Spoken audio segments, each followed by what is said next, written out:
Please do not come in, go away. Beautiful black twins block CEO dad from entering mom's hospital room after divorce for 5 years. Outside room 447, a man stands frozen, his hand trembling as it reaches toward the door handle. He is tall, well over 6 feet, wearing a suit that probably costs more than most people's monthly rent. But right now, none of that matters, because blocking his path are 2 small bodies, 2 5-year-old children with his eyes, his chin, his mouth. Their small frames radiate a protective fury that would be almost comical if it weren't so devastating. The little girl speaks first. Her voice is clear, dignified, carrying a weight no 5-year-old should have to bear. Please do not come in. The boy stands beside her, his small hands balled into fists at his sides, his face set in an expression of determination. Go away. The man, Garrett Sullivan, billionaire CEO, master of boardrooms and hostile takeovers, feels his knees nearly buckle. He looks down at these children, his children he only learned existed 72 hours ago, and his voice breaks when he speaks. Kennedy, Carter, I need to see your mother. The little girl, Kennedy, crosses her arms over her purple dress. Her natural hair is pulled into 2 perfect puffs on either side of her head. No, you made mommy cry before. You can't make her cry again. Carter takes a half step forward, protecting his sister even as she protects their mother. She's sick because of you. The doctor said stress. Your stress. Have you ever had to face the person who broke your heart when you were at your most vulnerable? Have you ever stood between someone you love and the person who destroyed them? What would you do if your 5-year-old children had to be the warriors you couldn't be? This is the story of a man who threw away his family because they weren't good enough for his world. A woman who built an empire from the ashes of her broken heart. And 2 beautiful black children who learned to guard their mother's wounded soul like soldiers. It's about prejudice and pride, about the crushing weight of other people's expectations, about what happens when the color of your skin matters more to your spouse than the content of your character. But here's the twist. What happens when the person who destroyed you becomes the only one who understands you? When the man who called you unsuitable spends 5 years learning why he was the unsuitable one all along? Can some broken things be rebuilt into something even stronger than before? Or are their wounds too deep to heal? Stay with me to find out if love can survive betrayal, if forgiveness can be earned, and whether 2 tiny 5-year-olds blocking a hospital door might be the beginning of the most unexpected second chance you've ever heard. If you believe people can change, if you believe in the power of redemption, hit that like button right now. Drop a comment telling me, would you give someone like this another chance, or is 5 years too late for sorry? And subscribe to Love and Twilights with Dr. Phillips, because this story is about to take you on an emotional journey you won't forget. Trust me, you'll want to see where this goes.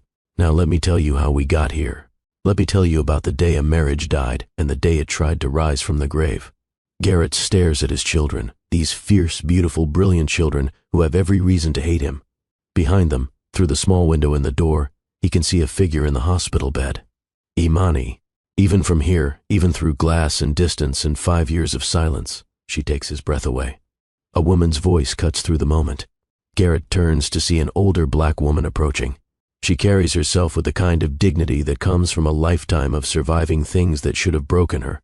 This is Rose Harper, Imani's mother, and the look she gives Garrett could freeze fire. Mr. Sullivan, Rose says, her voice cold enough to frost the windows. I assume you're the reason my daughter's heart rate has been spiking for the past 20 minutes. Mrs. Harper, Garrett's voice is barely above a whisper. I just need to see her, to talk to her, to explain. Explain what exactly? Rose moves to stand beside her grandchildren, one hand on each small shoulder. How you threw my daughter away like garbage. How you called her unsuitable for your precious family. How you moved on to someone more acceptable before the divorce papers were even dry. Kennedy looks up at her grandmother. Grandma Rose, is he really our daddy? Biologically speaking, yes, baby. Rose's eyes never leave Garrett's face. But being a father takes more than DNA. It takes showing up. And this man hasn't shown up for 5 years. I didn't know. Garrett feels tears threatening. I didn't know about them. She never told me. And why do you think that is? Rose's voice cuts like a blade. Why do you think a woman who was desperate for children during your marriage would hide a pregnancy after your divorce? Could it be because you'd already told her she was worthless? That she didn't fit your world? That she embarrassed your legacy? Carter tugs on his grandmother's sleeve. What does unsuitable mean? It means someone thinks you're not good enough for them, Rose explains, her voice gentling for the child. It means someone decides that where you come from matters more than who you are. But Mommy is the best person in the whole world, Kennedy protests. Yes, she is. And don't you ever forget it. Rose looks back at Garrett. You have 5 minutes, Mr. Sullivan. 5 minutes to say whatever you came to say. And if you upset my daughter, if you make her heart rate spike or her blood pressure rise, I will personally remove you from this hospital and from this city. We clear? Garrett nods, unable to speak around the lump in his throat. Rose kneels down to the twins' level. Babies, come with Grandma. Let's go get some ice cream from the cafeteria and let Mommy talk to this man. But Grandma, what if he makes her cry? Kennedy's eyes are already wet with worried tears. Then we'll come back and make him leave. But your mama is the strongest woman I know. She survived him once. She'll survive him again. As Rose leads the reluctant children away, Kennedy looks back over her shoulder. If you hurt our Mommy, we won't let you see her again. Ever. I understand, Garrett manages. And Kennedy? Carter? I'm so sorry. For everything. But they're already disappearing around the corner, and Garrett is left standing alone outside. A hospital room, gathering courage to face the woman he destroyed 5 years ago.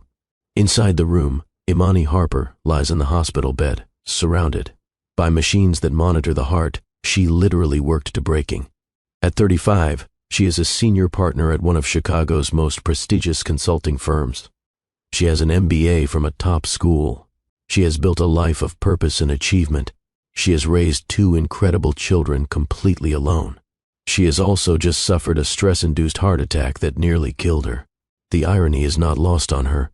She spent 5 years proving she was more than good enough, working herself into the ground to show everyone who'd ever doubted her that they were wrong. And in doing so, she almost left her children motherless. Dr. Amara Okonkwo, her cardiologist and friend, had been blunt. Your body shut down because you've been running on determination and rage for 5 years. You can't keep doing this, Imani. You can't support your children if you're dead. Now, watching Garrett Sullivan's shadow through the frosted glass of her door, Imani feels her heart monitor spike. The beeping accelerates. Her palms sweat. Her chest tightens with something that might be anxiety, or might be the echo of old feelings she thought she'd buried. The door opens, and there he is. Garrett looks older. The past 5 years have carved lines around his eyes and mouth. His dark hair is shot through with silver at the temples. He's still handsome, still commanding, still carrying himself with the unconscious confidence of old money and older privilege. But there's something different, too. Something haunted in his gray eyes. Something broken in the way he stands in her doorway like he's not sure he has the right to enter. Imani. Her name on his lips sounds like a prayer and an apology all at once. Dr. Washington, Imani corrects coldly, though she technically left that title back in California before the divorce. Her current work doesn't require the formality, but right now she needs the distance. Mr. Sullivan, how did you find me? Garrett closes the door gently behind him. Your firm announced you'd taken medical leave. I made some calls, found out you were hospitalized, and then I found out about Kennedy and Carter. Imani's fingers grip the thin hospital blanket. What about them? They're mine. Garrett's voice cracks. They're my children, our children. And you never told me. No, I didn't. Imani's voice is steel wrapped in ice. And before you start on whatever righteous anger you're feeling, let me remind you that the last time we spoke you told me I was unsuitable for your world. That I embarrassed you, that I could never give you what you needed. So, forgive me if I didn't think you'd be interested in children carried by defective goods. Garrett flinches like she slapped him. I never called you defective. You called me everything but. Imani feels the old hurt rising like bile. You said I didn't fit, that I couldn't give you heirs, that Vanessa Carmichael would have been the better choice. And then, 3 weeks after our divorce was finalized, I found out I was pregnant with twins. Tell me, Garrett, what exactly was I supposed to do with that information? You should have told me. His hands clench at his sides. I had a right to know. You had a right when you were my husband, and we were trying to build a family together. Imani's voice rises, and she sees her heart monitor spike on the screen. You lost that right when you decided my worth as a person was tied to my reproductive system and my social pedigree. You lost that right when you chose your mother's approval over our marriage vows. I was wrong. Garrett moves closer to the bed. Imani, I was wrong about everything. Yes, you were. But being wrong doesn't give you retroactive parental rights. They stare at each other across the space of the hospital room. 5 years of silence. 5 years of separate lives. 5 years of hurt and anger and grief. Garrett's voice, when he speaks again, is barely audible. What are they like? Despite herself, despite everything, Imani feels her expression soften. Kennedy is an artist. She sees the world in colors and emotions. She's fierce and protective, and so talented it sometimes takes my breath away. She has your stubbornness and your intensity, but she uses it to create instead of control. And Carter? Carter has your mind. He's analytical, brilliant, reading at a third-grade level already. He wants to start a business. At 5. He's the protector, the leader, the one who thinks 10 steps ahead. Imani's voice fills with pride despite the circumstances. They're extraordinary, Garrett. They're kind and smart and brave. And they've never needed you because I made sure they had everything they needed. But they needed their father. Garrett's voice breaks completely now. They needed me, and I wasn't there because I was too stupid to see what was right in front of me 5 years ago. They needed a father who would love them and their mother unconditionally. What they got was a sperm donor who showed up 5 years too late. Imani wipes at her eyes angrily. Why are you here, Garrett? Really? Is it guilt? Fear of mortality? Some midlife crisis where you suddenly want to play daddy? It's all of that. Garrett sinks into the chair beside her bed.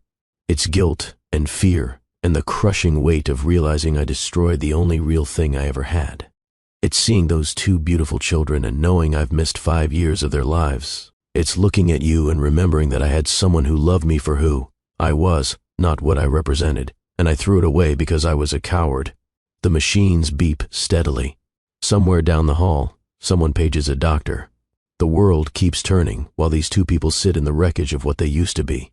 I loved you, Imani whispers. I loved you so much it felt like dying when you left. I know. And I loved you too. I just loved my family's approval more. I loved my position and my status and my comfort more. I was weak and selfish, and I let the people who raised me convince me that love wasn't enough. It wasn't enough for you, Imani corrects. It was everything for me. Before Garrett can respond, the door opens. A nurse enters, takes one look at the heart monitor, and frowns. Mrs. Harper, your vitals are elevated. Is everything all right? Yes, Imani says quickly. We're just having a difficult conversation. The nurse looks between them, clearly skeptical. Well, your doctor wants you to avoid stress, so maybe difficult conversations can wait until you're stronger. After the nurse leaves with a warning look at Garrett, silence falls again. I want to know them, Garrett says quietly. I know I have no right. I know I've already gotten more than I deserve just by seeing them for those few minutes in the hallway. But, Imani, please, let me be part of their lives. Let me try to be the father they deserve. And what about when you get tired of trying? Imani's voice is sharp with fear disguised as anger. What about when your family pressures you, or when someone points out that your children don't fit? The Sullivan image? What happens when this guilt wears off, and you remember all the reasons you divorced me in the first place? That won't happen. You can't promise that. You promised to love me forever. You promised in sickness and in health. You promised a lot of things, Garrett, and you broke every single one. Garrett has no answer for that. How can he? She's right. I need time, Imani finally says. Time to heal physically. Time to think about what's best for Kennedy and Carter. Time to figure out if I can trust you not to hurt them the way you hurt me. I'll wait. Garrett stands, understanding he's being dismissed. I'll wait as long as it takes. And if the answer is no, if I decide you can't be part of our lives, then I'll accept it. Garrett moves toward the door, then pauses. Because what you want, what you need, what's best for our children, that matters more than what I want. I should have learned that lesson 5 years ago. After he leaves, Imani lies in the hospital bed and lets herself cry. For the girl she used to be, the one who believed love conquered all. For the marriage that died in cruelty and cold words. For the children who grew up not knowing their father because she was too hurt and too proud to reach out. Most of all, she cries because part of her, the part that never stopped, loving the man Garrett used to be, wants to believe he's really changed. But wanting something and trusting it are two very different things. Let me take you back. Let me show you how we got here. Let me tell you about the love that was supposed to last forever and the day it shattered into a million pieces. 7 years ago, Garrett Sullivan walked into a charity gala at the Four Seasons in downtown Chicago. He was 30 years old, newly promoted to CEO of Sullivan Global Enterprises, and already exhausted by the weight of family expectations. His mother, Barbara Sullivan, had spent the entire car ride lecturing him about suitable matches. Vanessa Carmichael would be here tonight. So would the Westbrook daughters. So would half a dozen other women from appropriate families with appropriate backgrounds. Garrett had stopped listening halfway through. This was his life, had always been his life. Obligations and appearances, suitable and appropriate. The right schools, the right clubs, the right marriages to the right people. He was bored to death of all of it. Then he saw her. Imani Harper stood near the silent auction tables, reviewing items on a clipboard. She wore a simple black dress that somehow made every other woman in the room look overdressed. Her natural hair was styled in an elegant updo. She had the kind of beauty that didn't require effort or announcement. She simply was, and everything around her faded into background noise. Garrett found himself walking toward her without conscious decision. "Excuse me," he said. "Are you enjoying the auction?" Imani looked up, and Garrett felt his breath catch. Her eyes were the warmest brown he'd ever seen, intelligent and kind. "I'm actually working it. I'm the consultant the foundation hired to maximize donations and streamline the bidding process." "A consultant?" Garrett smiled. "So, you're the reason I got 17 reminder emails about tonight." "Guilty." Imani smiled back, and something in Garrett's chest shifted. "I'm Imani Harper with Strategic Solutions Group." "And you are?" "Garrett Sullivan. I run Sullivan Global Enterprises." "Oh." Imani's expression shifted slightly. "So, you're the keynote speaker I've been emailing." The 17 emails suddenly made sense. "Yes, sorry for the delayed responses. I'm not great with email." Clearly. But Imani's tone was teasing, not critical. "Well, Mr. Sullivan, since you're here and you're important, let me show you which. Auction items will make you look generous without actually costing you very much." Garrett laughed, genuinely delighted. "You're very honest for a consultant. Honesty is efficient. Lying takes too much energy and follow-up." Imani gestured to the auction tables. "Come on. I'll educate you on the art of strategic philanthropy." They spent the next hour walking through the gala. Imani explained the psychology of charity auctions, the importance of visible leadership donations, the way to maximize impact while managing cost. But they also talked about other things: her work, his company, her childhood on the South Side, his suffocating family expectations. By the time Garrett had to give his keynote speech, he was halfway in love. After the gala ended, he found Imani packing up her materials. "Can I take you to dinner?" She looked at him with surprise. "Don't you have some after-party to attend?" "Probably, but I'd rather have dinner with you." Imani studied him for a long moment. "Mr. Sullivan, I'm going to be very direct. I'm a black woman from a working-class family. My father drives a bus for the CTA. My mother spent 20 years cleaning houses before she could retire. I put myself through college and grad school. I don't come from your world, and I'm not interested in being someone's rebellion or their walk on the wild side." Garrett felt something fierce and protective rise in his chest. "I'm not interested in rebellion. I'm interested in having dinner with the most interesting person I've met in years. Your background doesn't matter to me. It will matter to your family, maybe, probably. But I'm 30 years old and I'm tired of letting my family choose my life for me." Garrett held out his hand. "Dinner. Just dinner. If you hate me by dessert, you never have to see me again." Imani took his hand. "One dinner, but I'm ordering the expensive wine. Order the whole bottle. Order 2. That first dinner lasted 4 hours. It turned into coffee the next morning, which turned into dinner again that weekend, which turned into Garrett pursuing Imani with single-minded focus while she remained skeptical and careful. "You're going to wake up one day and realize this doesn't work," she told him after their 5th date. "You're going to introduce me to your family and see their disappointment and remember that there are easier options." "There are no better options," Garrett argued.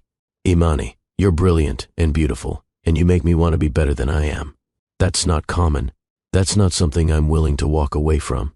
6 months later, he proposed at Promontory Point with the sunrise painting Lake Michigan in shades of pink and gold. Imani said yes, but with conditions. I need you to understand what you're choosing. Your family won't approve. Your social circle will have opinions. There will be people who look at me and see only my skin color or my background. I need to know you're strong enough to weather that. I'm strong enough, Garrett promised. I'm choosing you. I'm choosing us. Nothing else matters. They were married 3 months later in a beautiful ceremony that Garrett's family attended with visible reluctance. Barbara Sullivan smiled for the cameras but pulled Garrett aside before the reception. I hope you know what you're doing, she said. This girl is lovely, I'm sure, but she's not what this family needs. She's not equipped for our world. She's exactly what I need, Garrett said firmly. And she's about to become part of this family, so I expect you to treat her with respect. Of course, darling. Barbara kissed his cheek. I always want what's best for you. But her eyes said something different. Her eyes said this was temporary, that Imani was a phase, that eventually Garrett would come to his senses and choose appropriately. For the first year, the marriage was blissful despite the undercurrent of family disapproval. Garrett and Imani lived in a beautiful brownstone in Lincoln Park. They traveled, they laughed, they built a life together that felt real and right. But slowly, almost imperceptibly, things began to shift. It started with small things. Barbara's comments about Imani's hair. Why doesn't she straighten it? It would look so much more polished for the foundation gala. Or her clothes. That dress is lovely, dear, but perhaps something more conservative for the club luncheon. Or her family. Does your mother have to be quite so loud? People are staring. At first, Garrett defended Imani. But as the comments continued, as the pressure mounted, his defenses became weaker, more half-hearted, until eventually they disappeared altogether. Imani felt herself changing, shrinking, molding herself into shapes that didn't fit, trying to be acceptable to people who had decided she never would be. The country club was where things started to crack visibly. Garrett and Imani attended a spring luncheon, one of those endless society events that Imani had learned to endure. She wore the right dress, the right shoes, had her hair styled in a way Barbara had suggested. She was trying. God, she was trying so hard. Barbara waved them over to a table where a blonde woman sat with perfect posture and a practiced smile. Garrett, darling, you remember Vanessa Carmichael? She's just returned from Paris. Vanessa, you remember my son? Of course. Vanessa stood, air kissing Garrett on both cheeks. How wonderful to see you again. And this must be your wife. The way she said wife made it sound like an unfortunate temporary condition. Imani, this is Vanessa Carmichael. Her family owns the Carmichael Hotel Group. Garrett made the introduction with a politeness that felt distant. Lovely to meet you. Imani shook Vanessa's hand, feeling the other woman's assessment like a physical thing. Likewise, Vanessa turned immediately back to Garrett. I heard about your acquisition of the Midwest Distribution Network. Very impressive. Your father would have been so proud. They fell into conversation about business, about mutual acquaintances, about a world that Imani existed adjacent to but was never quite part of. Barbara joined in seamlessly. It was like watching a choreographed dance that Imani had never learned the steps to. She excused herself to the restroom, needing air, needing space, needing 5 minutes where she didn't have to perform acceptability. In the hallway outside the dining room, she heard Barbara's voice drifting from a nearby conversation nook. She tries so hard, but you can see she doesn't belong. It's not her fault, really. She simply wasn't raised for this. A responding murmur of agreement from another woman. I told Garrett that Vanessa would have been perfect. They have the same background, the same education, the same understanding of what's required. But he was determined to marry that girl, and now look, 3 years and no children. Perhaps it's for the best. Imani stood frozen, her hand on the restroom door, feeling each word land like a blow. That evening, she confronted Garrett in their bedroom. Your mother was talking about me today, about how I don't belong, about how Vanessa would have been better. My mother talks a lot. Garrett loosened his tie, not meeting her eyes. You can't take everything she says personally. She said it's for the best that we don't have children. Imani, we've been trying for 3 years. Garrett's voice carried a frustration that made Imani's stomach drop. Maybe she has a point. Maybe we need to accept that this isn't going to happen. The doctors said there's nothing definitively wrong. These things take time. Or maybe it's not meant to be. Garrett sat on the edge of the bed, his shoulders heavy. My family needs heirs. The company needs succession planning. We can't wait indefinitely. So, what are you saying? Imani felt ice flooding her veins. That I'm failing you? That I'm defective? I'm saying that we might need to consider our options. What options? Garrett didn't answer. He didn't have to. The implication hung between them like poison gas. That night, Imani lay awake beside her sleeping husband and wondered, when he'd stopped being her partner and started being her judge. The breaking point came 6 months later. Imani had been feeling off for weeks. Exhausted, emotional, vaguely nauseous. She'd taken 3 pregnancy tests, all negative, and assumed it was stress. The stress of trying to be someone she wasn't. The stress of feeling her marriage crumbling beneath her feet. She came home early from a consulting job to find Garrett in his study, door open, on the phone. I understand, Mother. Yes, I know the foundation gala is important. Yes, I'll make sure Imani wears something appropriate. A pause. I know she's not what you hoped for. I know. Garrett's voice dropped. Sometimes I wonder the same thing. If I'd married Vanessa, we'd probably have 2 children by now and none of these complications. Imani's world tilted sideways. She must have made a sound because Garrett turned, saw her standing in the doorway, and his face went pale. Imani, that's not what it sounded like. Really? Because it sounded like you were agreeing with your mother that marrying me was a mistake. I have to go, Garrett said into the phone, then set it down carefully. We should talk. Yes, we should. Imani walked into the study, her heart pounding. We should talk about the fact that you're questioning our marriage to your mother. We should talk about the fact that you're comparing me to Vanessa Carmichael. We should talk about the fact that you think our inability to have children is somehow my fault. I didn't say it was your fault. You implied it. You've been implying it for months. Every disappointed sigh when I get my period. Every conversation about options. Every time your mother mentions that Vanessa's cousin just had twins and isn't that wonderful. Garrett stood, moving toward his bar cart. This isn't productive. No, what's not productive is me bending myself into shapes, trying to be good. Enough for you and your family when nothing I do will ever be enough. Imani felt 3 years of hurt and frustration bubbling over. I'm not white enough, not rich enough, not connected enough, not fertile enough. What exactly am I enough of, Garrett? That's not fair, isn't it? Tell me honestly. If you could go back 3 years, knowing what you know now, would you still marry me? Garrett poured scotch into a crystal glass. His silence was answer enough. Imani felt something inside her shatter. I want a divorce. Garrett turned slowly. What? You heard me. I want a divorce. I want out of this marriage where I'm constantly found lacking. I want away from your family and their barely disguised racism. I want to stop trying to be acceptable to people who've decided I never will be. Imani, you're being emotional. I'm being honest. For the first time in months, I'm being completely honest. Imani moved toward the door. I'll sleep in the guest room tonight. Tomorrow we can call lawyers. Wait. Garrett set down his glass. Just wait. We can work this out. Can we? Can you stand up to your mother and tell her to accept me as I am? Can you stop comparing me to Vanessa? Can you love me even if I never give you children? Garrett opened his mouth. Closed it. The answer was written all over his face. That's what I thought, Imani whispered. I'll pack my things this week. But Garrett, it turned out, had his own breaking point, and Imani had just pushed him past it. The next afternoon, she came home to find him waiting in the living room, papers on the coffee table. I've spoken with my attorney, he said without preamble. I'm prepared to offer a generous settlement. The brownstone is mine, but I'll give you 6 months to find a new place. You'll receive alimony for 3 years and a lump sum payment. Imani stared at the papers, at this man she'd loved more than breathing, and felt herself go numb. Just like that. One conversation and you have divorce papers ready. You wanted a divorce. I'm giving you one. Garrett's voice was cold, clinical. We both know this isn't working. What isn't working is you growing a spine. Imani's voice shook with fury. What isn't working is you being the man I thought you were when you proposed. And what isn't working is you being the wife I needed you to be. There it was, the truth beneath all the polite disappointments.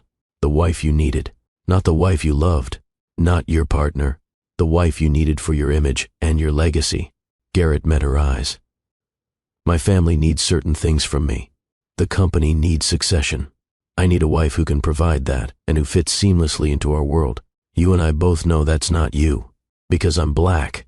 Imani forced him to say it. Because I'm not from old money. Because my father drives a bus and my mother cleaned houses. Say it, Garrett. Be honest for once. This isn't about race. Everything is about race. Imani grabbed the papers from the table. Every comment about my hair, my family, my background, it's all been about the fact that I'm not the right color for your precious legacy. That's not true. Then why is Vanessa Carmichael suddenly at every family event? Why does your mother constantly bring up women who look like her and never like me? Why have you spent 3 years trying to change everything about me except the one thing your family really objects to? Garrett's jaw tightened. I tried to defend you. You tried for about 6 months. Then you got tired and decided it was easier to agree with them. Imani felt tears burning but refused to let them fall. Well, congratulations. You can marry someone suitable now. Someone who won't embarrass you. Someone who can breed the Sullivan heirs properly. Don't be crude. Don't be honest. Don't call this what it is. You're divorcing me because I'm not what you wanted me to be. Because I'm too black, too poor, too unsuitable for your world. Have the courage to admit it. Fine. Garrett's voice rose for the first time. Fine. You want honesty? Yes, this would be easier with someone who understood my world. Yes, it would be easier with someone my family approved of. Yes, it would be easier with someone who could give me children without 3 years of disappointment and failure. There it was. The truth Imani had been dreading. Get out, she whispered. This is my house. Then I'll get out. Imani headed for the stairs. I'll pack tonight and be gone by morning. You can have your house and your suitable life and your perfect bloodline. Imani, wait. For what? For you to take it back? You meant every word. We both know it. She packed through the night, throwing clothes into suitcases through a blur of tears. Everything she'd brought into this marriage fit into 2 bags. 3 years reduced to luggage. At dawn, she called her mother. Can I come home? Rose Harper asked no questions. Just, I'll have your room ready, baby girl. Imani left the brownstone before Garrett woke up. Left her keys on the kitchen counter. Left the marriage she'd tried so hard to save. She didn't leave a note. What was there to say that hadn't already been said? 3 weeks later, in a lawyer's office, Imani signed divorce papers. Garrett didn't even attend. He sent his attorney to handle what he clearly viewed as an unpleasant but necessary transaction. The attorney pushed papers across the desk. Mr. Sullivan has been very generous with the settlement. You'll be financially comfortable. Blood money, Imani thought but didn't say. Payment for 3 years of trying to be something she wasn't. She signed her name carefully. Imani Harper, not Imani Sullivan. Never Imani Sullivan again. That night, back in her childhood bedroom in her mother's small house on the south side, Imani threw up dinner. She assumed it was stress, grief manifesting physically. She threw up the next morning too, and the morning after that. On the 4th day, Rose handed her a pregnancy test. Just take it, baby. Rule it out. Imani took 3 tests, all positive. She sat on her childhood bathroom floor, staring at those 2 pink lines, and laughed until she cried. The universe had a sick sense of humor. 3 years of trying, 3 years of failure and blame and disappointment. And now, 3 weeks after her ex-husband divorced her for being unable to provide heirs, she was pregnant. The first ultrasound revealed twins. Imani called the clinic 3 times to confirm. They assured her, 2 heartbeats, 2 babies. Twins.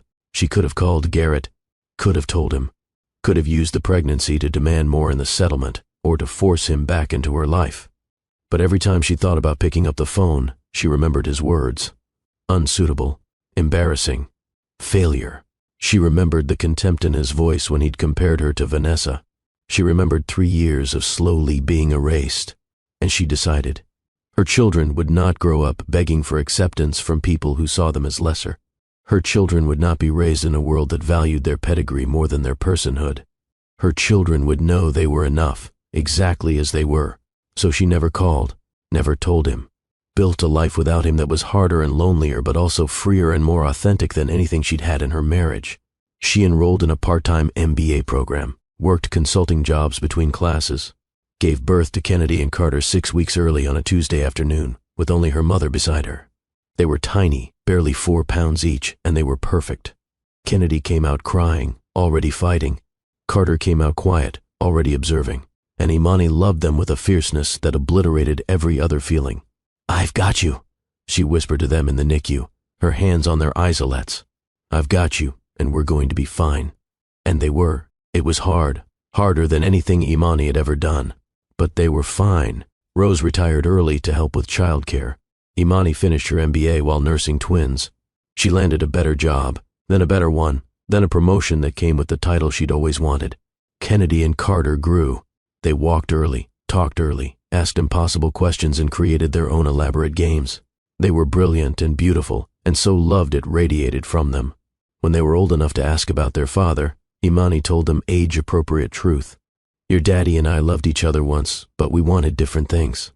He's not part of our lives, but that doesn't mean you're not loved completely." They seemed to accept this. Their world was full, their needs were met. They had Mommy and Grandma Rose and a community that embraced them. They didn't need Garrett Sullivan. Except sometimes, late at night, Imani would look at Carter's analytical expression or Kennedy's stubborn chin and see their father. Sometimes she wondered what kind of man he'd become. If he'd married Vanessa. If he had those suitable heirs he'd wanted so badly. Mostly she didn't think about him at all. She was too busy living, until the day her body said enough. The heart attack came on a Tuesday morning in her office. Imani was on a conference call, presenting to a potential client, when her chest suddenly felt like someone had wrapped it in barbed wire and pulled tight. She made it through the presentation on pure determination, ended the call, stood up to get water, and collapsed. Her assistant found her on the floor, called 911. Imani remembers the ambulance, the EMTs, someone saying massive coronary event in a woman her age. She remembers thinking about her children, about who would pick them up from school, about the fact that she'd worked herself to death trying to prove she was worthy. In the emergency room, Dr. Amara Okonkwo ran tests and delivered the diagnosis with gentle firmness. Stress-induced cardiomyopathy. Your heart is literally breaking down from stress. You've been running your body into the ground, and it finally gave out. "But I have to work," Imani protested weakly. "I have children, responsibilities.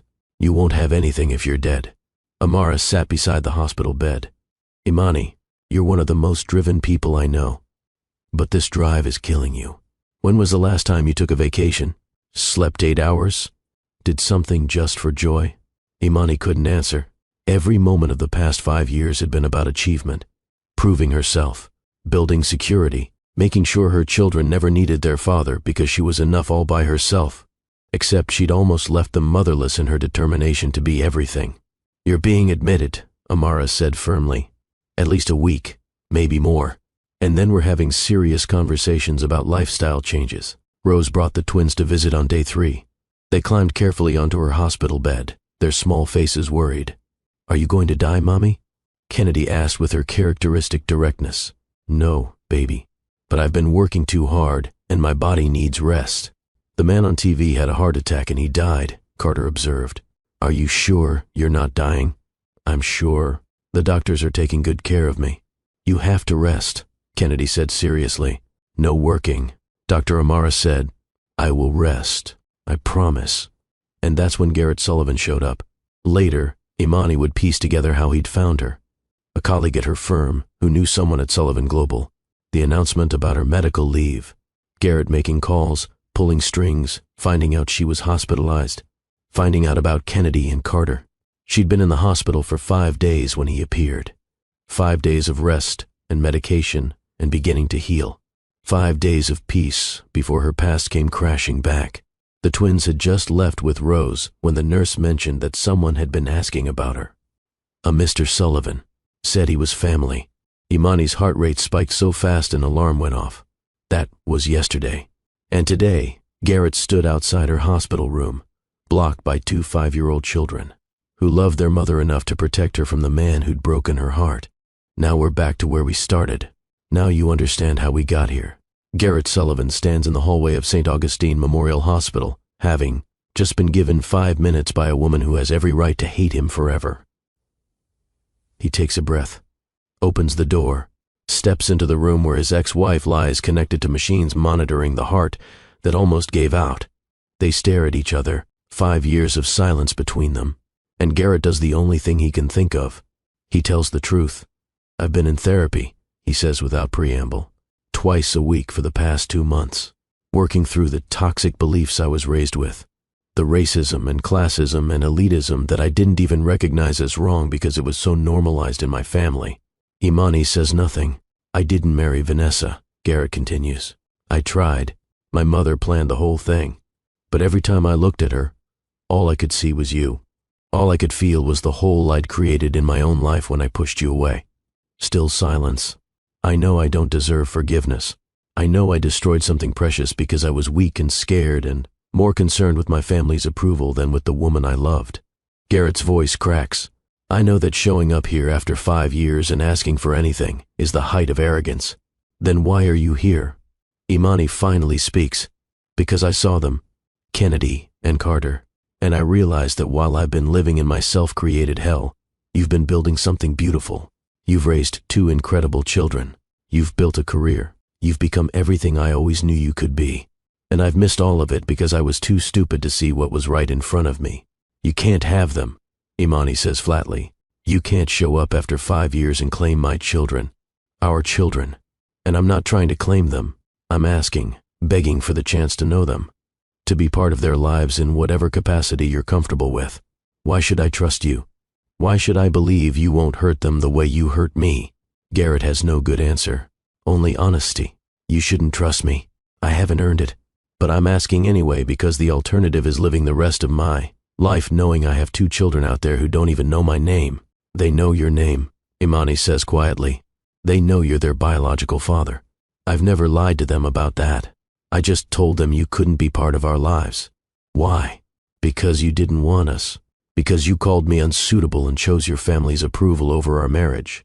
Because I couldn't subject my children to people who would see them as less than because of the color of their skin. And Garrett, finally, truly understands the full scope of what he's done. He didn't just hurt Imani. He created a situation where his own children had to be protected from him, from his family, from the toxicity he'd been raised in and had perpetuated. I'm so sorry, he whispers. Imani, I'm so profoundly sorry for all of it. Sorry doesn't fix 5 years. Sorry doesn't give my children back the father they should have had. Sorry doesn't erase the nights I cried myself to sleep or the times I worked myself sick trying to prove I was worthy. I know. But it's all I have to offer.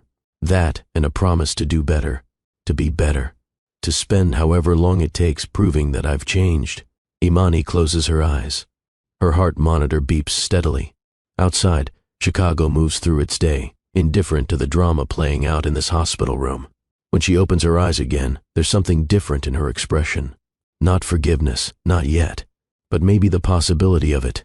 I need time, she says again. And if I decide to let you meet them, really meet them, it will be on my terms. Supervised, controlled, with boundaries you will respect or lose access immediately. I agree. Anything you want.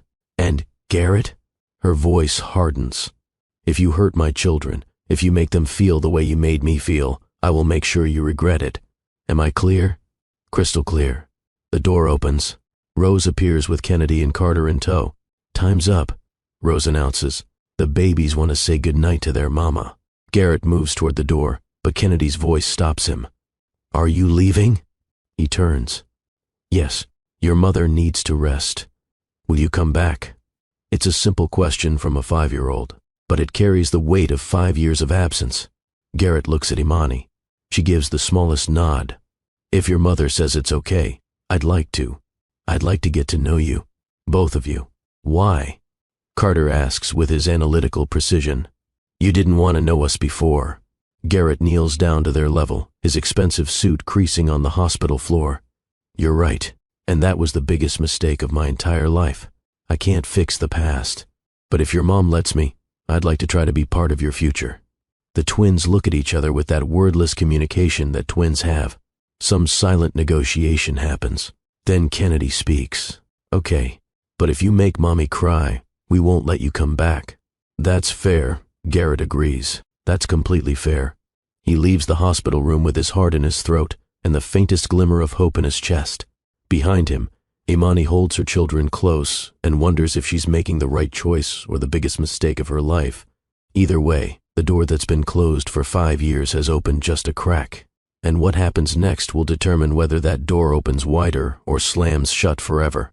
1 week later, Imani sits in her mother's living room on the south side, the house she grew up in, the house Garrett visited exactly twice during their entire marriage.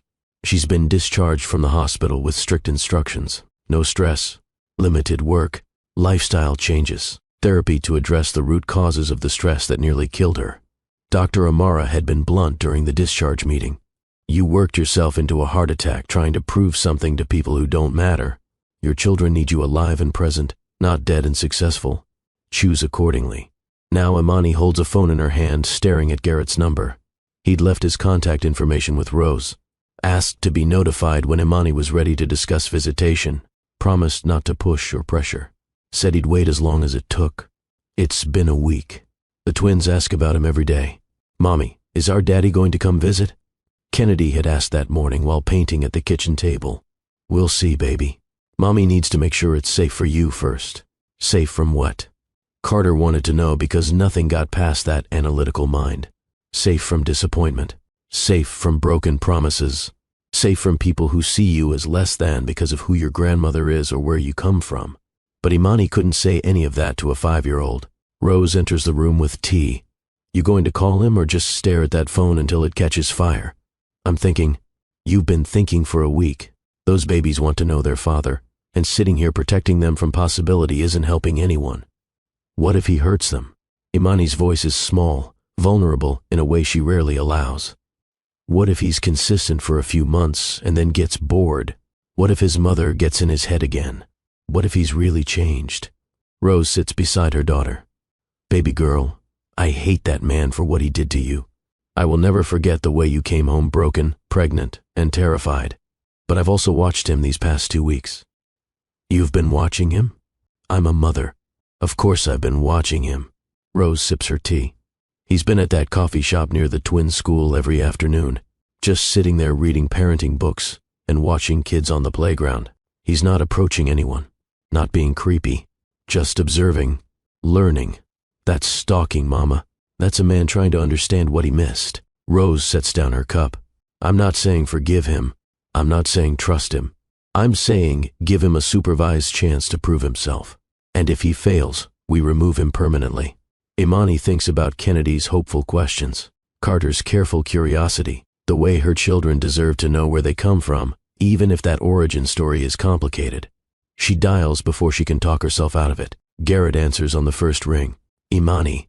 Just hearing her name and his voice does something complicated to her chest. "I'm ready to discuss terms for supervised visitation." "Thank you." His relief is palpable through the phone. "Thank you, Imani. What are the terms?" "Public places only. I'm present at all times. 2-hour maximum for each visit.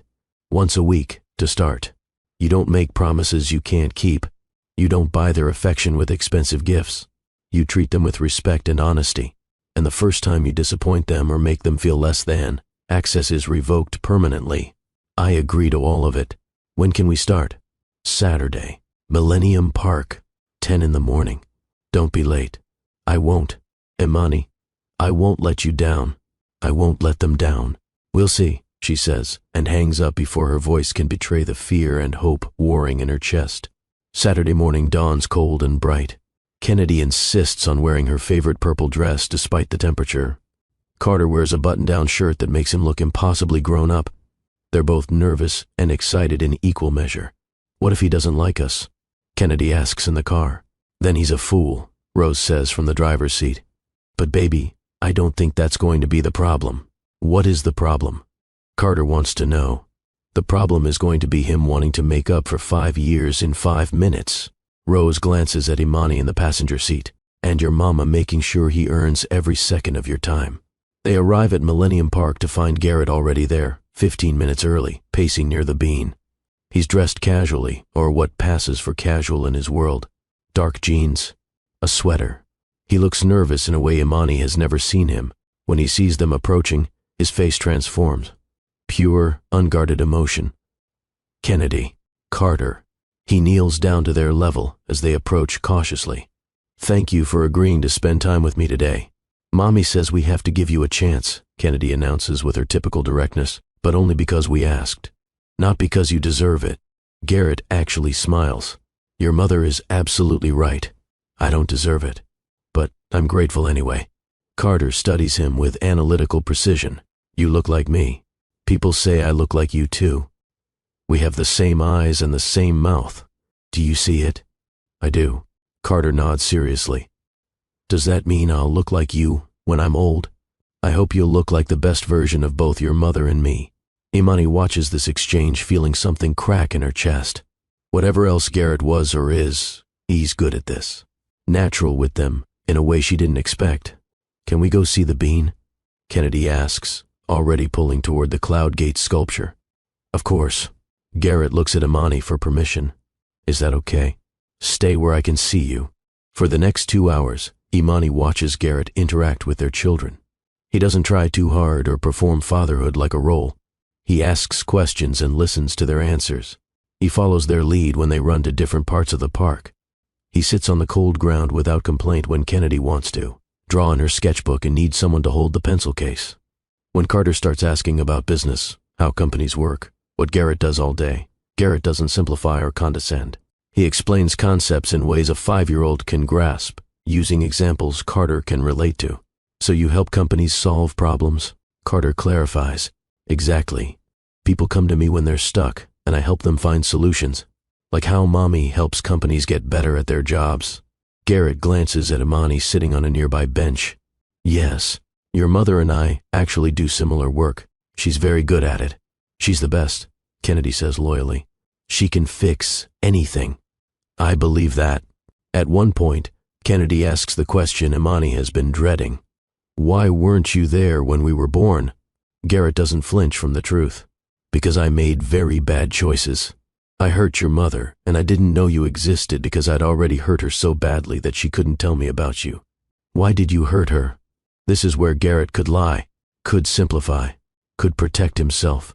Instead, he chooses hard truth. Because I was scared. Because I listened to people who told me your mother wasn't good enough, instead of trusting my own heart. Because I was weak. Are you still weak? Carter asks. Sometimes. But I'm trying to be stronger.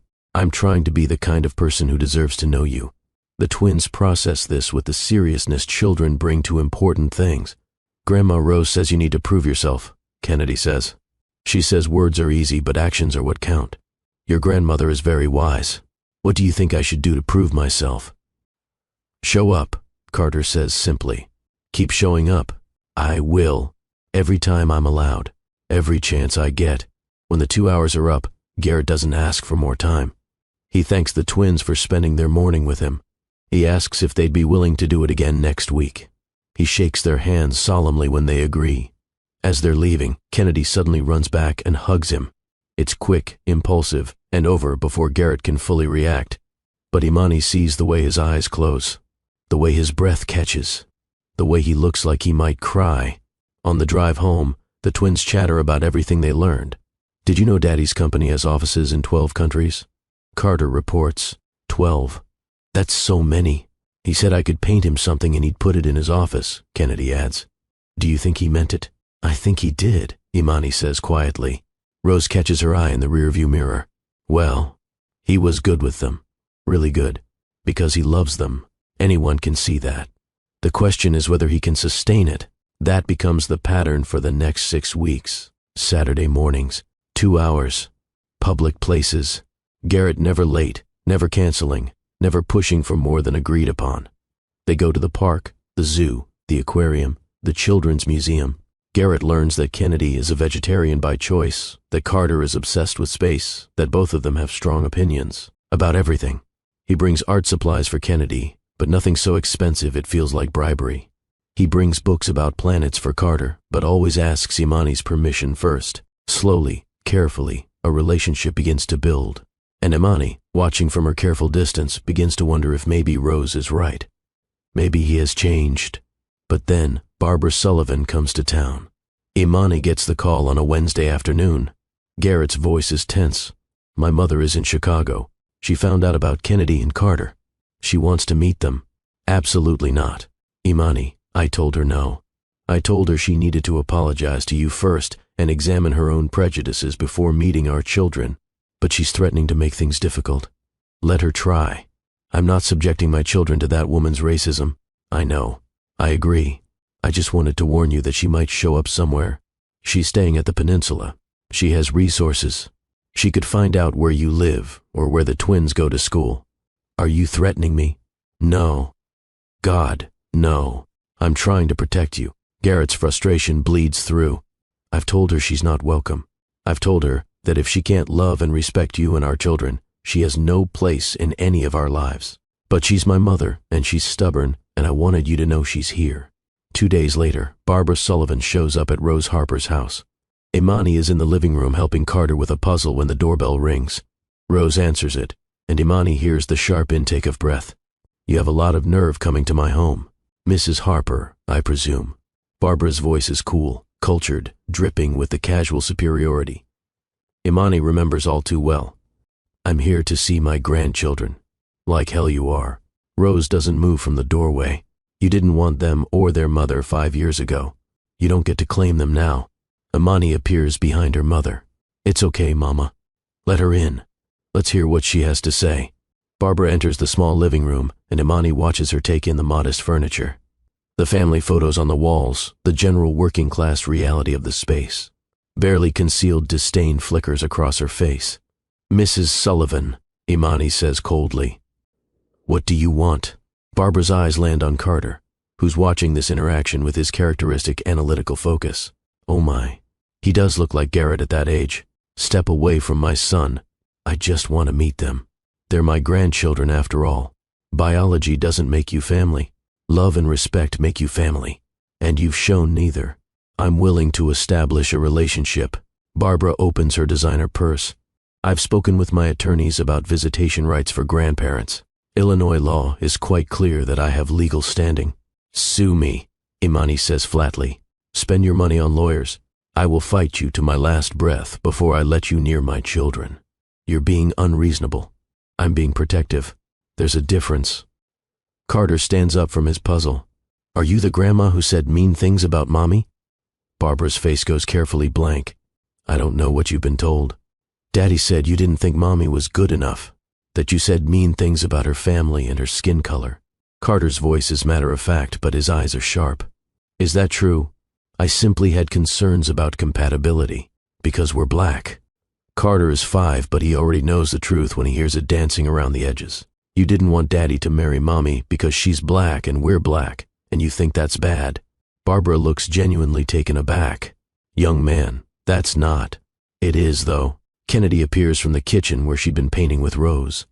Mommy told us about prejudice, about people who judge others by skin color instead of character. She said some people were raised that way and never learned better, out of the mouths of babes. Barbara's composure cracks slightly. I came here to extend an olive branch.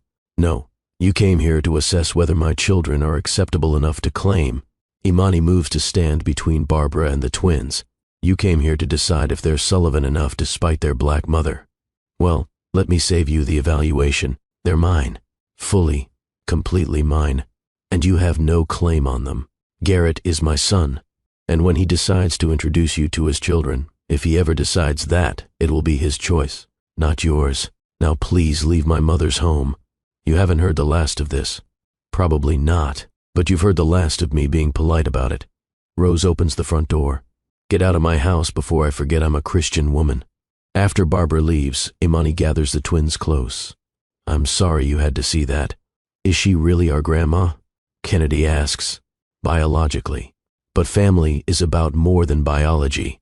It's about love and respect and showing up for people. She hasn't earned the title yet. Will she ever? Carter wants to know. I don't know, baby. That's up to her and your father. That evening, Garrett calls. He's furious in a way Imani has never heard. I am so sorry. She promised me she wouldn't go to your house. I told her explicitly not to contact you or the children. It's handled. No, it's not handled. She had no right. Garrett's voice shakes. I've spent the last 2 hours on the phone with her making it very clear that if she ever disrespects you or our children again, she will lose her relationship with me entirely. That's your choice to make. It's an easy choice. Garrett takes a breath. Imani, I need you to know something. I've cut her off financially. She's no longer on any of my corporate boards. I've removed her as executor of my estate. I've made it legally clear that if something happens to me, everything goes to you and the twins with Rose as trustee. You didn't have to do that. Yes, I did. Because I need you to understand that I'm serious, that I've chosen. It's you and Kennedy and Carter. It's always going to be you and them. My mother can accept that and be part of our lives with respect, or she can be excluded. Her choice. Imani feels something shift in her chest. This is different from 5 years ago when Garrett had chosen his mother's approval over their marriage. This is him drawing a line and meaning it. Thank you, she says quietly, for standing up for them. For all of you, he corrects. For our family. The word family hangs between them, full of possibility and pain. After that, the Saturday visits change texture. Garrett is no longer a stranger trying to earn access. He's Dad. They call him that now, hesitantly at first, then with growing confidence.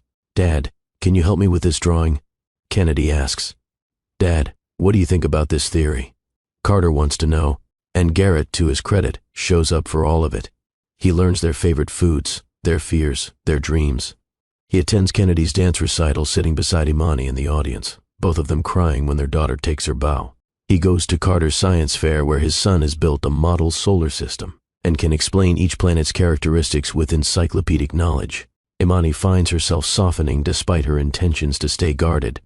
She watches Garrett kneel on park grass ruining expensive pants to look at a bug Carter finds fascinating. She watches him seriously discuss color theory with Kennedy like her artistic opinions matter. She watches him be the father she desperately wanted him to be 5 years ago.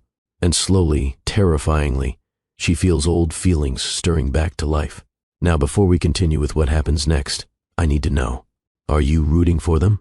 Do you think Imani should give Garrett a real second chance? Or do you think some betrayals are too deep to forgive? Drop a comment and let me know. And if you're invested in this story, hit that subscribe button because the next part is going to surprise you. This is Love and Twilights with Dr. Phillips, and we're just getting to the good part. 3 months into regular visitation, Imani agrees to let Garrett take the twins for a short outing without her direct supervision. Just to the Children's Museum. Just for 3 hours. Rose will be nearby as backup. It's terrifying letting them go. Imani stands at the window watching Garrett buckle them into car seats in his vehicle, a sensible SUV he'd purchased specifically for their safety. He'd shown her the crash test ratings, asked her opinion on which model, deferred to her expertise as their mother. They'll be fine, Rose says from behind her. And if they're not, I'll be there in 5 minutes. But they are fine. Better than fine. When they return, they're bubbling with stories. Dad bought us ice cream. Dad let us touch the science exhibits. Dad said Kennedy's drawing was museum quality and Carter's questions were brilliant. Imani listens to their joy and feels the last wall around her heart start to crumble. That evening, after the twins are asleep, she sits with Rose in the kitchen. I think I'm falling for him again. Baby girl, you never stopped falling. You just convinced yourself you had. He hurt me so badly, Mama. I know. And if he hurts you again, I'll help you bury the body. Rose takes her daughter's hand. But that man is not the same person who walked away from you 5 years ago. People can change if they want it badly enough. Question is whether you're brave enough to believe it. What if I'm wrong? What if this is temporary? What if it's not? What if this is real and you miss it because you're too scared to try? Imani doesn't have an answer for that. The shift happens on a random Tuesday. Garrett is supposed to have dinner with the twins at a family-friendly restaurant. Imani isn't planning to attend. This is part of the gradual increase in his time with them. But Carter calls her from Garrett's phone. Mommy, Dad's phone is ringing a lot, and he looks stressed. Can you come?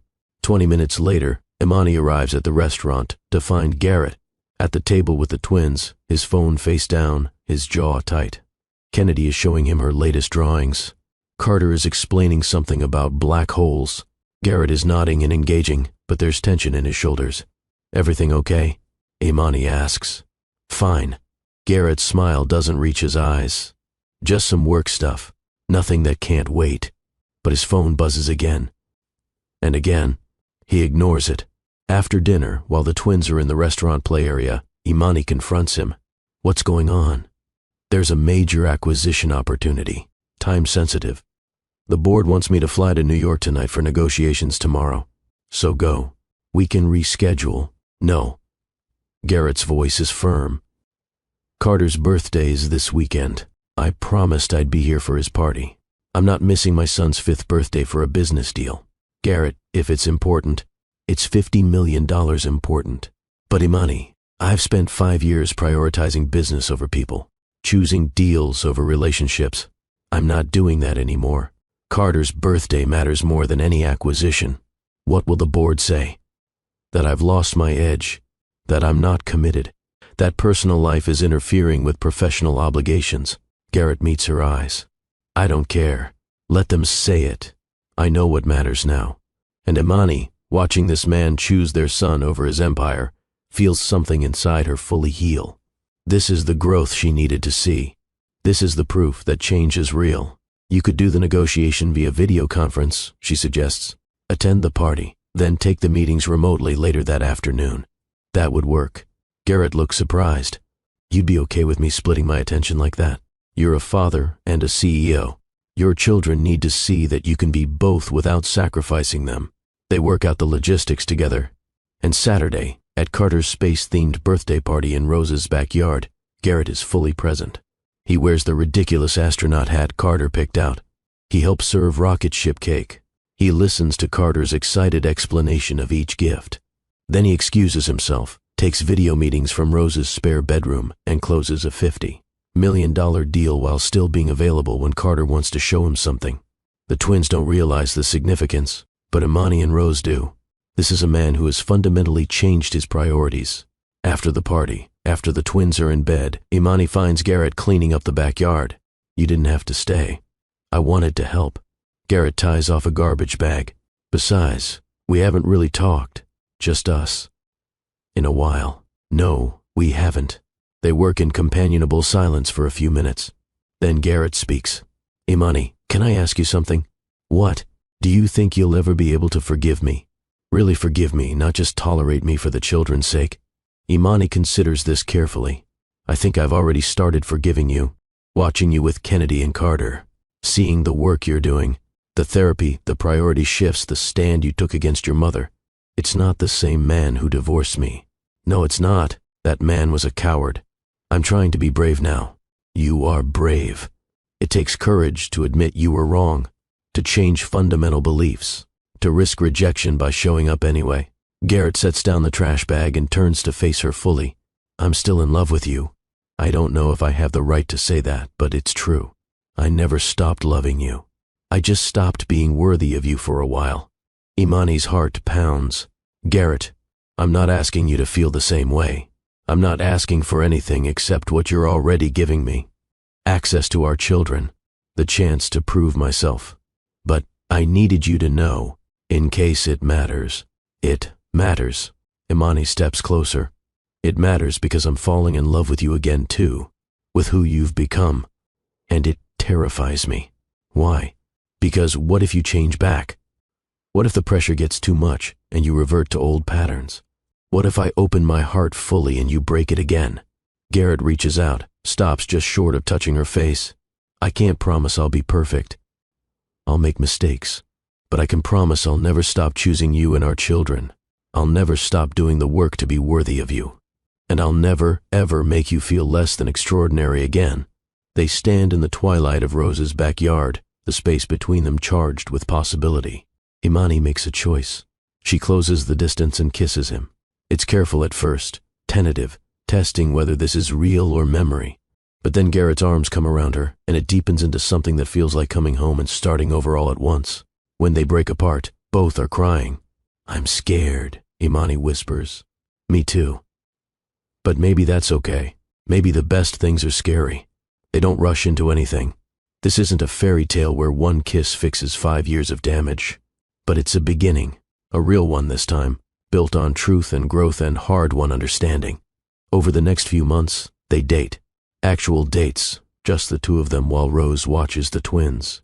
They talk about everything they avoided 5 years ago, race and identity, and what it means to raise black children in a world that will judge them, family dynamics, and the boundaries they need to maintain, career ambitions, and how to support each other instead of competing. They go to couples therapy because Imani insists. If we're doing this, we're doing it right this time.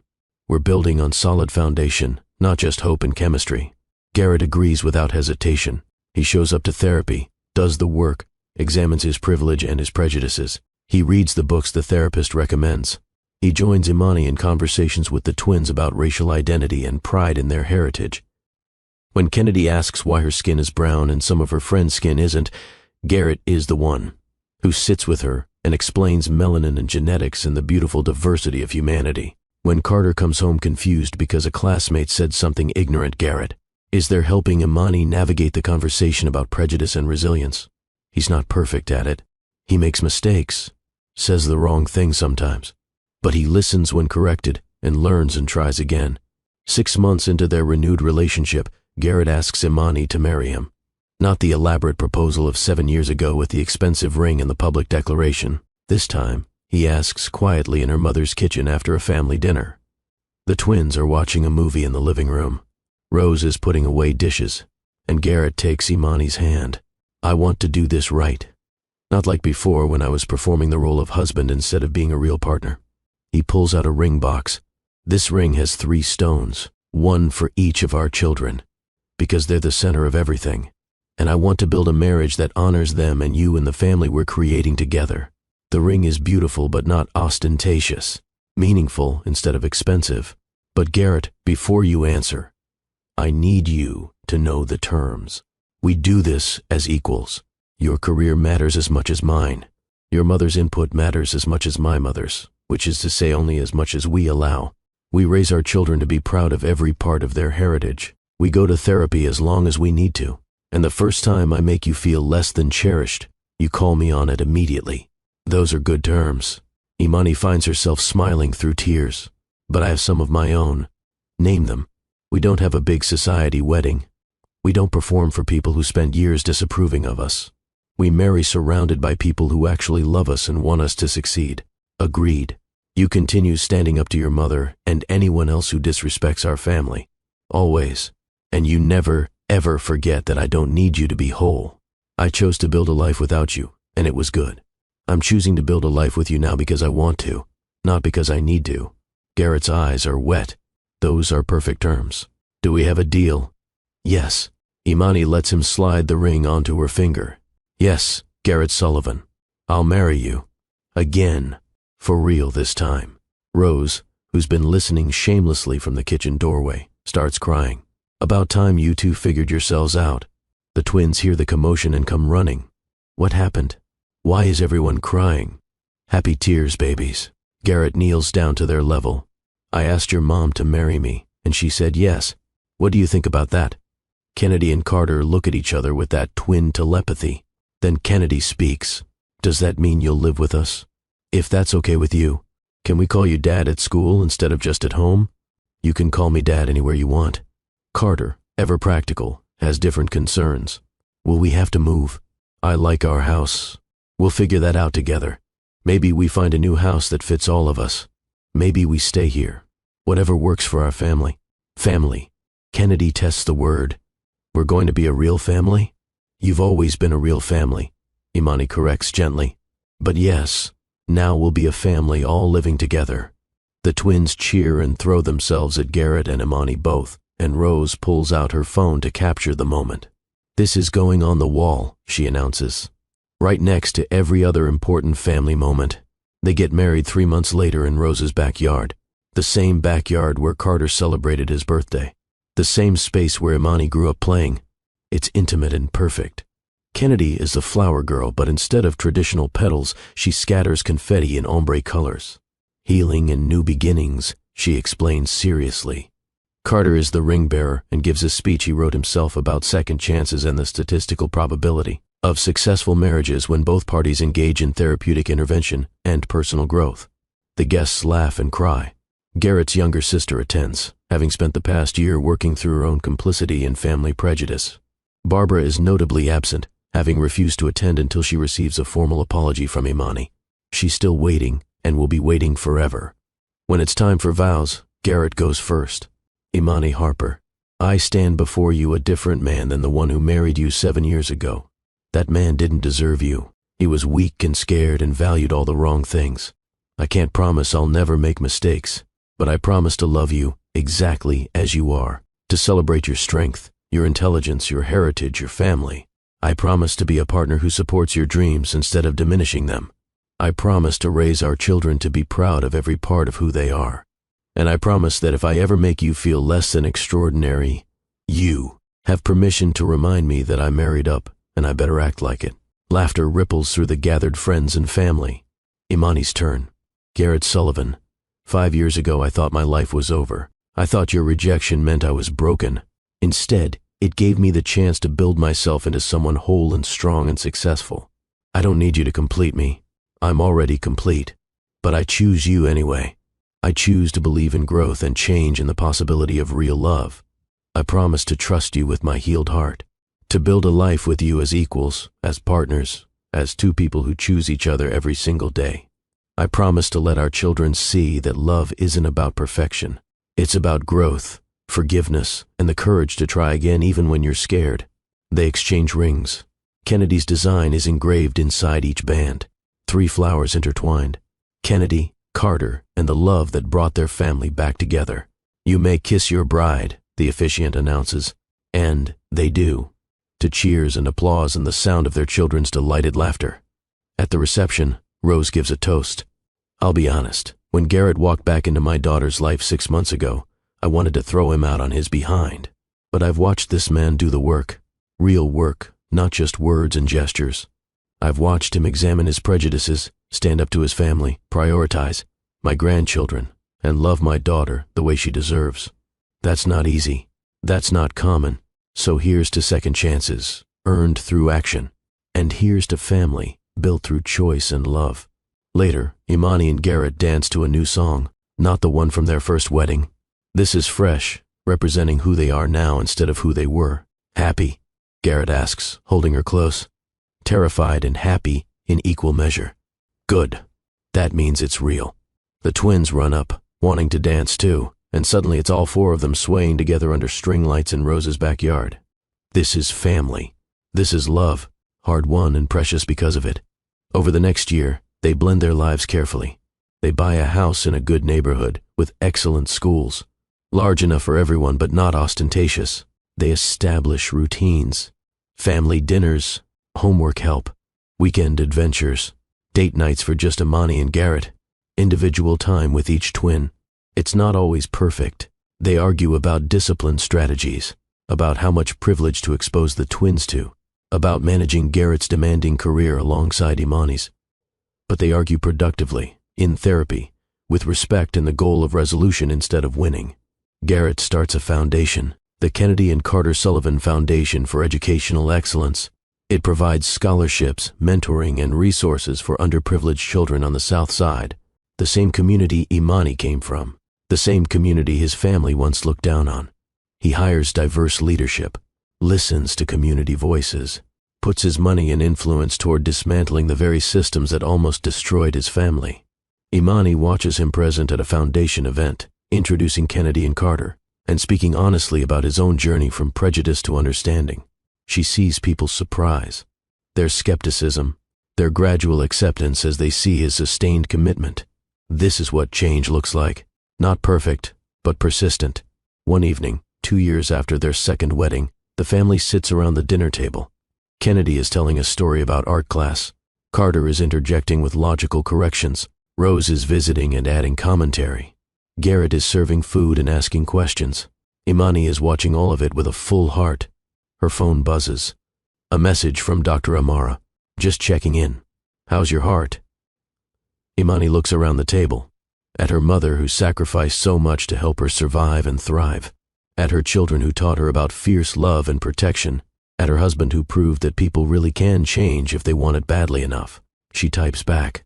My heart is perfect. Completely healed. Better than before. And it's true. Not just physically, though her stress levels are manageable now and her health is good. But emotionally, spiritually, the heart that broke 5 years ago has been rebuilt into something stronger.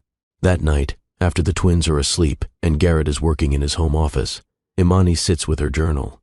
She's been keeping one since the divorce, recording her journey, her growth, her healing. She writes, 5 years ago, Garrett Sullivan called me unsuitable and threw me away. I thought my life was ending. Instead, it was beginning. I learned I was strong enough to raise children alone, smart enough to build a career, brave enough to survive heartbreak and come out better on the other side. When Garrett came back, I didn't need him anymore. But I chose him anyway, not because he completed me, but because he'd done the work to become someone worthy of choosing. Our story isn't a fairy tale. It's real life, messy and complicated and beautiful because of what it cost us both. I don't know if we'll make it forever, but I know we're making it today. And tomorrow, I'll choose him again. And the day after that, one day at a time, building something real. She closes the journal and goes to find her husband. He's reviewing foundation proposals, making notes, his reading glasses sliding down his nose in a way that makes her smile. "Come to bed," she says from the doorway. "In a minute. I'm almost done with this proposal. It's for a program that provides free tutoring to kids whose parents work multiple jobs. That sounds amazing. But it can wait until morning. Come to bed." Garrett looks up, sees something in her expression, immediately closes his laptop and stands. "Everything okay?" "Everything is perfect. I just want to be with you." They go to bed. Talk about nothing important and everything that matters. Fall asleep, tangled together. And when Imani dreams, it's not of the past or the pain. It's of the future. Of Kennedy's art shows and Carter's science achievements. Of growing old beside someone who sees her and loves her and chooses her every single day. This is the happy ending that almost didn't happen. The second chance that had to be earned. The love that died and was resurrected into something more beautiful than the original. Now, let me tell you what I hope you take from this story. First, your worth is not determined by someone else's inability to see it. When Garrett called Imani unsuitable, that was about his blindness, not her value. She knew this, eventually. I hope you know it too. Second, walking away from people who diminish you is not giving up. It's self-respect. Imani left a marriage that was killing her spirit. That wasn't weakness. That was strength. Third, you can build an extraordinary life from broken pieces. Imani took her shattered heart and built a career, raised children, became the woman she needed to be. Your past doesn't define your future unless you let it. Fourth, second chances must be earned, not freely given. Garrett didn't show up with apologies and expect forgiveness. He did years of work, therapy, changed priorities, consistent action. That's what real change looks like. Fifth, forgiveness doesn't mean forgetting. Imani forgave Garrett, but she didn't erase the past. She used it as information, set boundaries, demanded proof. That's healthy forgiveness. Sixth, children are watching everything. Kennedy and Carter learned about protection and boundaries from their mother. They learned about growth and accountability from their father. What are the children in your life learning from watching you? Seventh, love alone isn't enough. Garrett loved Imani during their first marriage, but he loved other things more. The second time, love was paired with respect, action, and sacrifice. That's what makes it sustainable. Eighth, privilege must be examined and actively dismantled. Garrett had to confront his own racism and classism. Had to recognize how his family's prejudice had poisoned his thinking. Had to do the uncomfortable work of change. If you hold privilege, are you doing that work? Ninth, you teach people how to treat you. Imani set clear expectations. Garrett met them or lost access. Boundaries aren't mean. They're necessary. And finally, some broken things can be rebuilt into something stronger than the original, but only if both people are willing to do the work. Only if the foundation is solid. Only if the commitment is real. So what about you? Are you holding onto something broken that needs to be released? Are you refusing to forgive someone who's genuinely earned it? Are you settling for less than you deserve because you don't believe better exists? Imani Harper could have stayed bitter, could have kept Garrett from his children out of revenge, could have refused to believe people can change. Instead, she protected herself and her children while leaving the door open for earned redemption. That takes wisdom. Garrett Sullivan could have given up when faced with Imani's boundaries, could have sued for custody or thrown money at the problem. Instead, he did the hard internal work of becoming someone worthy. That takes humility. Together, they built something real. Not perfect, but honest. Not easy, but worth it. That's available to you too. Real love. Honest partnership. Second chances that work because they're built on solid ground. But it requires courage. The courage to leave what's broken. The courage to heal yourself. the courage to do the work of change, the courage to risk your heart again. Are you that brave? I think you are. I think you're watching this story because somewhere in your heart, you believe in redemption and growth and the possibility that broken things can be made beautiful again.